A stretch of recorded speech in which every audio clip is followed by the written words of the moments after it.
Hi guys, welcome back to a new episode of Crazy Gamers.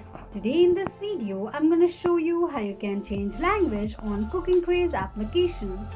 Keep watching the video till the end. To change your language on Cooking Craze, firstly go ahead and launch open your Cooking Craze application. The home page of Cooking Craze application will appear on the screen. Click on little gear icon at the top right corner of the page. From the pop-up, tap on language. Choose the language that you prefer and tap on it. This is how you can change language on Cooking Craze application quickly and easily just in few steps. If you have any thoughts or queries, let us know in the comment section. Don't forget to subscribe to our channel. Also press the notification bell icon so that YouTube will notify you whenever we post a new video. I hope this video was helpful to you. If it was, go ahead and give us a thumbs up. Thank you so much for watching.